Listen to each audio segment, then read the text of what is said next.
Welcome to Forces in Fertility, a podcast bringing together celebrity guests, fertility specialists, reproductive health advocates, and all people interested in empowering themselves and others, creating the next generation of life. Welcome back to another episode of Forces in Fertility. This week, we are going to touch on a very, very special topic to us here at All Kind, and it is surrogacy. We're going to talk surrogacy as a first-time surrogate, surrogacy as a second-time surrogate, and we're going to be speaking to Alexandra, the incredible surrogate who cared for Chrissy Teigen and John Legend. Welcome, Alexandra. Hello, everyone. Welcome, welcome. And very excited to get to talk to you today because you had the opportunity, and vice versa, they had the opportunity of working with you as their surrogate for Chrissy Teigen and John Legend. And I'd love to talk to you a little bit about just what that was like when all of this first happened and you found out and you decided to take on this experience, because you were a surrogate before, right? Yes. So I had done one journey. I delivered a healthy baby girl to two amazing dads, and I knew I wanted to do surrogacy again. So I just jumped right into it. And I remember my agency was great. And when they told me that I was going to be a surrogate or I had an interest in my profile, it was a celebrity couple. I could never have imagined it was going to be who it was. And I remember when they told me, I was drinking my coffee at my desk and I dropped my coffee everywhere because I was just so taken back by it. It was like a whirlwind of emotions. I feel like I would have had the same exact reaction because you also don't know what to expect either. And going into it, did you know right away that, this is a celebrity couple? Chrissy Teigen and John Legend have been in the news and media, and they've shared their stories with infertility. And so obviously there's a lot of talk around it. Did you know right away that you were going to be in the public eye?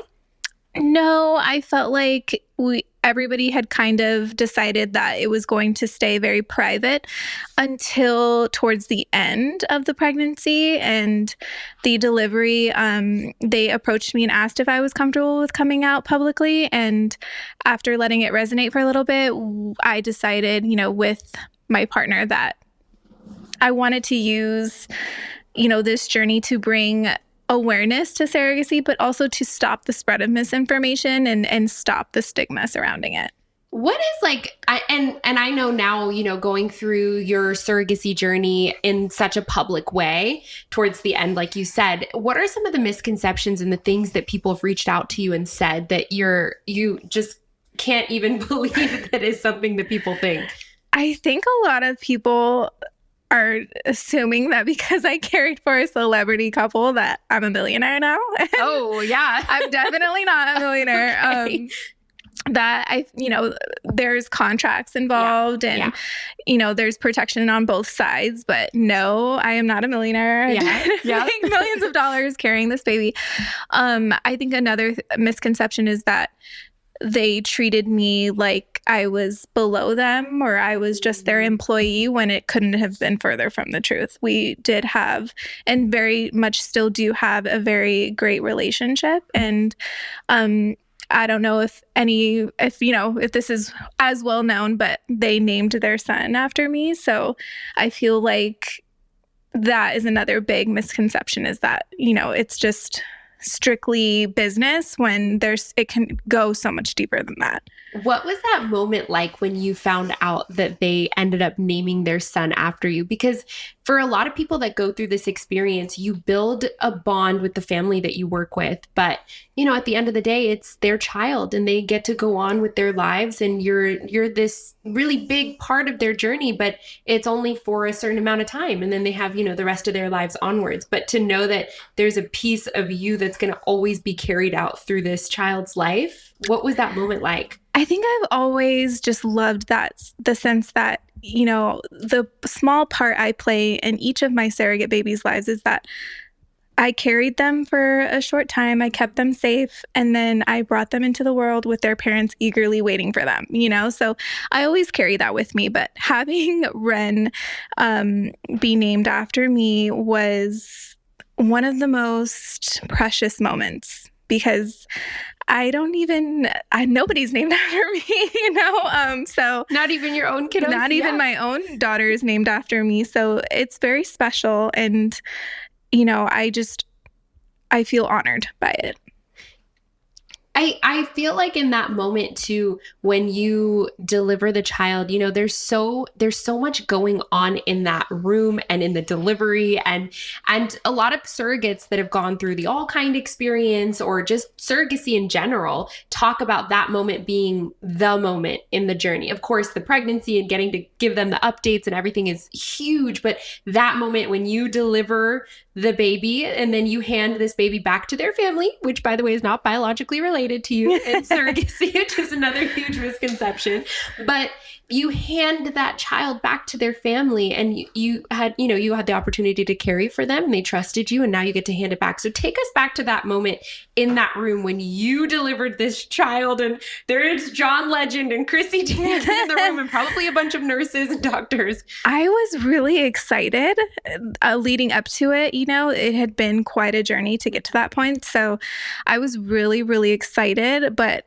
there was just so much ensuing chaos that it is true. That is the moment that all of us surrogates wait for. We go through this with that end goal of watching mom, dad, baby, or dad and baby, or,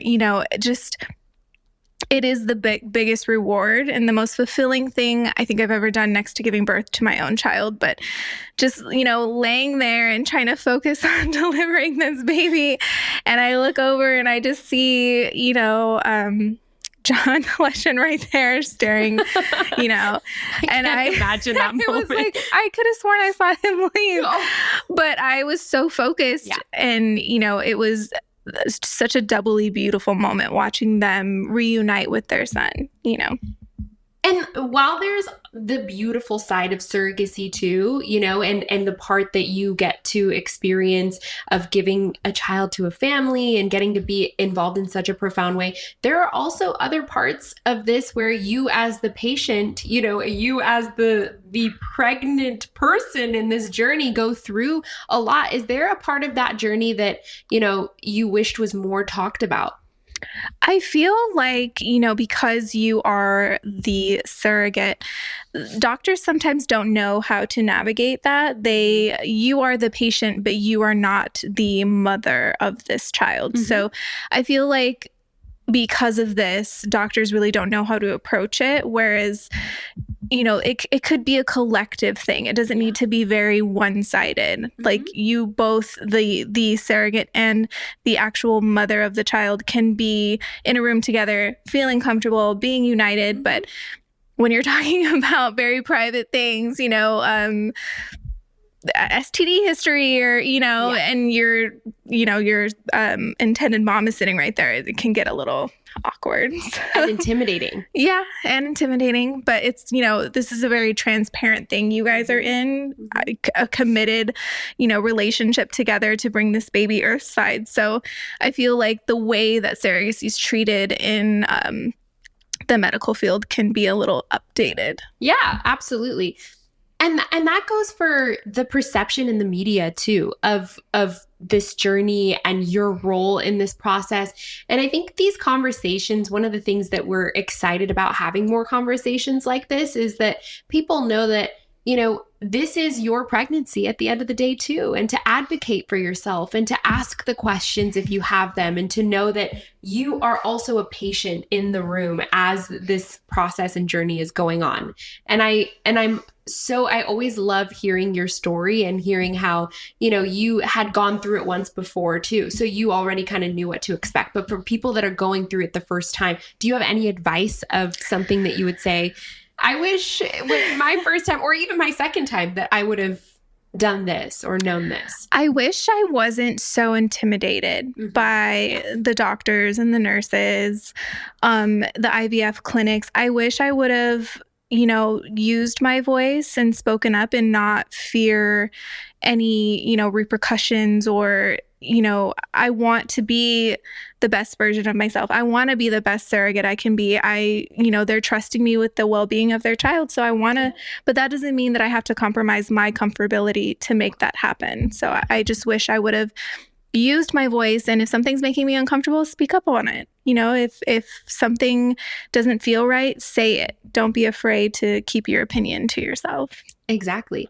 And during your process too, obviously, you talk about this openly too of, there were certain complications that happened during your pregnancy and your delivery specifically, and that you were, maybe worried about your own family and being able to extend your family. Yes, that was a big one. As you know, part of the whole spiel, I think a lot of surrogacy agencies say is that, are you done growing your own family? Just because with every pregnancy, there can be complications and risk, but that is just, the risk we take as women to bring life into the world. So I thought I was done having my own babies for my family, but because of the complications that happened when I was pregnant and during the delivery with Wren, that was kind of called into question if I would be able to have my own. And here we are. I am actually expecting my second child. And I love to hear that. And I love to talk about that because that is such a misconception. People think that, and with being a donor too, an egg donor, a lot of people think, you have to be done with having your own family or with surrogacy specifically, but you don't. And you can potentially have certain complications that can happen during pregnancy and then still go on and have your own family be extended too. We got pregnant pretty fast after I delivered too, which I think was just another, I'm just so grateful to be experiencing this pregnancy. And, I had my first daughter when I was 30. So I was kind of at the, older end of the spectrum that people would say. I know when people are like, you're having a geriatric pregnancy. I'm like, I don't like that word. I feel personally victimized by the word geriatric. That's another term that needs to be updated in this field, 100%. But now that I'm pregnant with my second child at 35, advanced maternal age, and I'm like, I don't feel so advanced. No. But that's amazing. And have you considered if you would ever be open to being a surrogate again? Oh, yeah. I'm already like, if this pregnancy goes well, if, when I'm speak it into existence. Yes. If when he is born, I've already, spoken to my partner about having a third journey. And he's like, you're insane. Like for someone who, because I complain, I think he over exaggerates because you complain so much about being pregnant. For someone who complains remembering the bad parts so much about being pregnant, you are always pregnant. And I'm like, I'm good at it. But you enjoy it. What are the things that you feel like during your pregnancy that you enjoy the most? The kicks and the rolls, and just knowing I feel the most beautiful when I'm pregnant. I feel the most beautiful knowing that I'm carrying life inside of me. Mm-hmm. I know it comes with its own challenges. Like for me personally, it's the back knee. Oh. Or like the stretch marks. But I still feel so comfortable in my own skin. Yeah. And that's the part of all of this too, where, the people that do step forward to do surrogacy are people and young women who are so brave in doing this for another family, but also people who enjoy their pregnancies and would love to give that opportunity to somebody else. Do you remember the moment when you first decided to be a surrogate and what kind of was the reason?